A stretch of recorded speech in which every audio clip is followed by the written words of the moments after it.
كيكة الشوكولاتة الاقتصادية سهلة وهشة. كمان احنا هنعملها في الخلاط كده في 5 دقايق. ومش قادرة اقولك بقى غرقانة كده بصوص الشوكولاتة. حاجة كده تعمليها لأولادك في ثواني والطعم لا يقاوم. وكمان هقولك على أسباب وخطوات نجاح الكيك بتاعنا في قلب الفيديو عشان تطلع معاكي الكيكة هشة وما تهبطش منك في قلب الفرن. المقادير بتاعتنا عبارة عن كوبايتين من الدقيق، كوباية من السكر، كوباية الا ربع من الزيت، معاه معلقة من السمنة، معانا كوباية من اللبن. كمان هيكون معانا 3 بيضات وكيس من البيكنج باودر وكيس من الفانيليا، ومقدار معيار الكوباية 1. هبتدي ان انا احط ال3 بيضات في قلب الخلاط، هنزل عليهم بكوباية الا ربع من الزيت مع معلقة السمنة، وهضيف كمان هنا كيس الفانيليا، وهبتدي ان انا اضرب كل المقادير كده في قلب الخلاط. كده بعد ما ضربنا بقى البيض مع السمنة وحسينا كده ان اللون بتاعه ابيض، هبتدي ان انا اضيف كوباية اللبن وهضيف كوباية السكر، وهسيبهم كده يتضربوا بقى في الخلاط لحد ما اطمن ان السكر كمان داب. بعد كده هبتدي ان انا اضيف معلقة من الخل، وتعتبر محسن بتساعد لك على هشاشة الكيك بتاعك. هسيبهم بقى كده يتضربوا، وهنبتدي نعمل مواد الجافة. كوبايتين الدقيق بحط عليهم كيس البيكنج باودر، وابتدي ان انا كده هقلب البيكنج باودر مع الدقيق. الدقيق ده نخلاه 3 4 مرات على فكرة، عشان يساعد على هشاشة الكيك بتاعنا، بدخله الهواء يعني. كمان هضيف معلقة ونص من الكاكاو الخام، هديهم كده تقليبة، وهرجع بقى ان انا انخل كل المكونات دي قبل ما اضيف المادة السائلة. خلاص، يبقى أنا هنا بساعد على دخول الهواء عشان يعملك على هشاشة الكيك بتاعك. ده كده خلاص المادة السائلة اللي احنا بقى دوبناهم.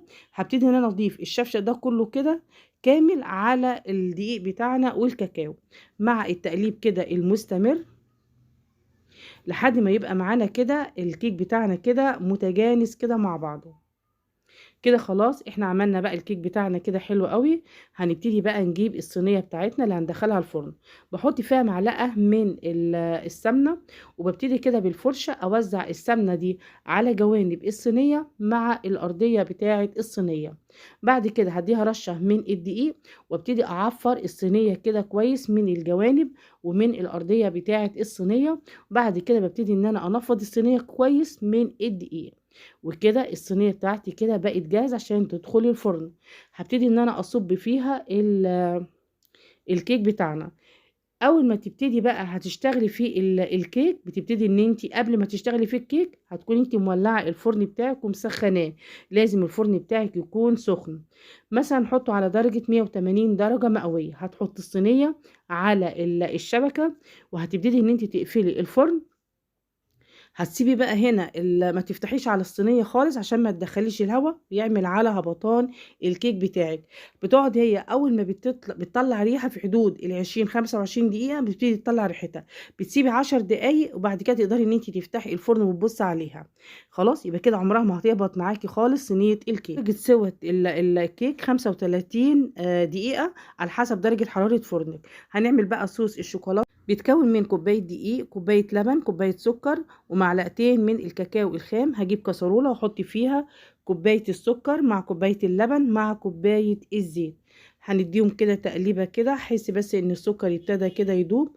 هبتدي ان انا اضيف كمان معلقتين الكاكاو الخام. اي كاكاو بقى انت حباه، فاتح او غامق مفيش مشكلة، بس يكون كاكاو نوعيته نظيفة. هبتدي ان انا اقلب الكاكاو ده كده كويس زي ما انتم شايفين، لحد ما احس ان الكاكاو بتاعي ده في قلب اللبن. طبعا هنا اللبن بارد عشان يساعد على ذوبان الكاكاو بتاعنا. هحطه بقى على النار مع التقليب المستمر وعلى نار هاديه.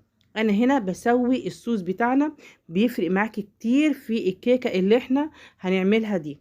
خلاص، خد غلوتين كده على النار. هبتدي ان انا اطفي على الصوص، لازم يكون سخن معاكي وانتي بتحطيه على الكيك بتاعنا. خلاص كده انا طفيت بقى عليه كده النار، وهو كده بقى جاهز معايا الصوص بتاع الشوكولاته. كده انا طلعت بقى الكيك اهو، والكيك كده استوى. هبتدي ان انا كده اجيب عود خله، وهبتدي ان انا اعمل فيها كده تخريمات كده في قلب الكيك. انا عايزه الصوص لما اصبه يبتدي يتشرب كمان من الفتحات اللي انا عاملاها كده في قلب الكيك هنا. زي ما انتم شايفين الصوص هنا سخن جدا، ضفته على طول على الكيك بتاعنا، وابتدى هنا بقى الثقوب اللي انا عاملاها دي ابتدت تتشرب من صوص الشوكولاته. خلاص. بحاول كده ان انا اوزع الصوص كله على الكيك بتاعنا، وهسيب بقى الصينيه كده لحد ما الصينيه تبرد خالص، والصوص ده كده يبتدي بقى ايه يتشرب. مستعجل عليه اول ما تدفى ممكن تحطها في التلاجة، وبعد كده هتقدري ان انت تطلعيها. هتقطعي الصينية بعد ما الكيكة بتاعتك تبرد خالص. بعد كده انا كمان هطلع معاكم قطعة عشان اوريكم الهشاشة بتاعة الكيك بتاعنا، وازاي ان هو طالع كمان طري كده وجميل في منتهى الجمال. الحلقة بسيطة جدا، يعني انت لو كمان جالك ضيوف على غفلة وحابة تعملي لهم حاجة تقدري تعمليها كده، مش هتاخد معاكي ثواني. دي كانت حلقتنا النهاردة، اتمنى يكون الفيديو عجبكم، ولو عجبكم اللايك والشير والاشتراك في القناة وتفعيل الجرس. والسلام عليكم ورحمة الله وبركاته.